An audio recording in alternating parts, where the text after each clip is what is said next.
Welcome to today's Explainer. We are diving into a seriously fascinating and pretty dense Mastermind Wednesday policy document, and we're going to see how pulling on just one single, deceptively simple thread, asking about the cost of AI tokens, completely unravels our understanding of global finance, human labor, and the future of geopolitics. It is a wild ride, so let's get into it. Here's a quick look at our roadmap.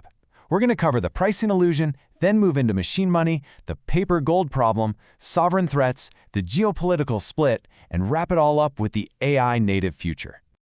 All right, starting right off with part one, the pricing illusion. We need to look at the true cost of an AI token. We have to start right at the surface of the iceberg here, and it's a really basic question. What does an AI token actually cost? Well, just asking this question exposes a massive open secret in the industry. Current token pricing? It's basically a complete illusion.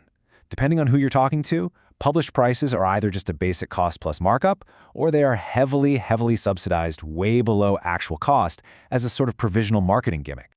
Globally, we're looking at two entirely different playbooks driving this illusion. Over in the West, you have this raise and burn model. Pure Play Labs rely on massive investment hype, but they're super vulnerable to IPO windows closing on them. Meanwhile, in Asia, you've got this parent-subsidized model. Think of giant, diversified companies like Alibaba backing models like Chenwen and just absorbing the losses. But here's the real secret. Subsidizing AI like this is actually a disguised wage intervention designed to hook users. It's incredibly similar to AWS's early loss-leading strategy with the cloud. And it means AI starts disrupting the labor market long before it ever even shows up on a company's profit and loss statement. Okay, moving on to Section 2, Machine Money. Let's talk about agents and the AI stack. Look at how this technology actually stacks up. It brilliantly illustrates the real structural reality of the industry. The durable economic rent, the real money, isn't captured in the middle layer by the large language models. Nope, it is captured all the way at the bottom base layer, energy and silicon. NVIDIA figured this out for sure, which is exactly why in mid-2026, they moved to demand take-or-pay guarantees. That means buyers literally have to pay for GPU access whether they actually use the compute power or not. NVIDIA is essentially underwriting its own demand because they know that base layer is where the absolute power sits. But as we move up that stack to autonomous agents, things get a little wild. The source document cites this viral story of a master agent trading budgets with sub-agents to optimize its costs. Imagine giving a master agent a budget that you know is deliberately insufficient to run 5 sub-agents. To hit its target anyway, it starts trading that budget, optimizing its workflows, and, get this, it actually fires one of its sub-agents to make the math work. It is literally corporate middle management, but fully automated. So what does this actually mean for us? It means a simple metering unit, an AI token, transforms into a private currency. These agents appreciate the value of an AI token far more directly than they value a human dollar. This mimics the US free banking era back in the 19th century, the era of wildcat banks, where you had private issuers, no single unit of account, and prices were just discovered by exchange rather than government decree. We are literally watching a second, distinct monetary realm spinning up right beneath the human one. Which brings us nicely to Section 3, the paper gold problem. We need to look at tokenizing real-world assets. Because eventually these autonomous agents are going to need to buy physical stuff, right? Things like energy or compute power directly on-chain. But there is a massive catch. Take this exact example straight from the source. Imagine tokenizing 40 tons of rare earth minerals sitting 3,000 meters under the sea. This perfectly highlights the paper gold trap. A tokenized real-world asset is completely useless to an agent if the actual physical extraction of that asset isn't funded or even feasible. You see, just because a token claim is blazingly fast and immutable on a blockchain doesn't mean it's actually going to clear in the real world. Tokenization often just backs a piece of paper, a license or a contract, not the physical asset itself. If an agent buys energy tokens, it is relying entirely on one-to-one redeemability. If the underlying claim is fake or just unreliable, the lightning speed of a blockchain isn't a feature, it's a bug. It lets bad claims infect the machine economy instantly. It carries some severe echoes of the 2022 LME nickel crisis, where those physical warehouses turned out to be full of bags of stones instead of actual metal. All right, zooming out a bit to Section 4, sovereign threats. The battle of regulators versus peer-to-peer machines. This introduces a massive structural threat. Think about it. What happens to national economies when machines just start bypassing traditional banking systems entirely? Now, the US Genius Act demands a strict 100% reserve requirement for stablecoins to try and control this. But regulators are grappling with these crazy structural loopholes. like the fact that in certain jurisdictions, a single physical dollar backing a stablecoin might structurally end up leveraged or effectively used twice.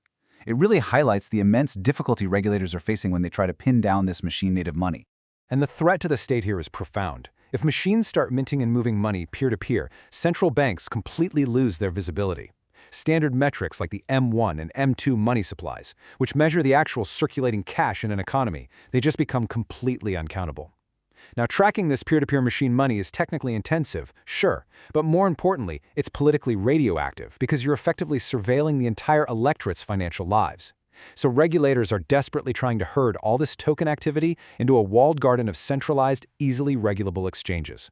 And that tension leads right into Section 5, the geopolitical split, WICO versus Pax Silica. Now we're looking through the widest possible lens, a global clash over whose standards are going to control the rails of this emerging machine economy. As of the July 2026 split, you have the China-led World AI Cooperation Organization, WICO, which launched with 29 founding states. They are explicitly targeting the global south with a cheap, highly distributed model. On the other side, they are directly competing against the US-aligned Pax Silica bloc, which relies on a much more expensive, concentrated, and capital-hungry model. Whichever bloc wins this fight is going to shape how tokens are managed globally. Caught right in the middle of this superpower clash is Singapore, and they are employing a highly deliberate and honestly brilliantly named banana strategy. They are staying totally unaligned to ensure their tech ecosystem remains compatible with both of these competing blocks. We can actually see this domestic policy shifting in real time. Just look at their October 2026 move, where they elevated their energy for compute policy by restructuring their trade ministry entirely into the Ministry of Energy, Trade, and Industry. Finally, let's wrap up with Section 6, the AI native future, and specifically the displacement of tacit knowledge. Let's bring all these massive geopolitical forces back down to human reality for a second. Operators are currently projecting a really aggressive 2-year horizon for a fully AI-native token economy to hit Asia. With WICO already launching, these massive policy shifts happening, and crucial U.S. legislative acts pending, we have to realize this isn't some distant 10-year sci-fi scenario. This is a near-term, 2-year planning horizon for businesses and governments. And we really need to understand that this transition is fundamentally different from what we've seen before. Automation is just doing a known task faster, right? But an AI-native system redesigns the whole process. The document uses this brilliant agricultural example, where a bumper crop of durian actually foretells a drought because the plant is acting defensively. That shows us the real threat here. An AI-native system that detects anomalies like that doesn't just automate the physical laborer in the field. It displaces the tacit knowledge of the expert analyzing the field. It's essentially automating the professional class. So, I'm going to leave you with this really provocative thought straight from the source session. As we watch these autonomous agents trade with each other, as we see global geopolitics splitting right down the middle over token standards, and as deep expert knowledge starts getting displaced, are we actually building a brand new AI economy?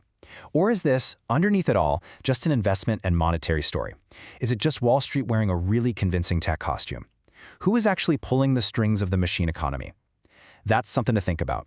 Thanks for joining me for today's Explainer, and I'll catch you next time.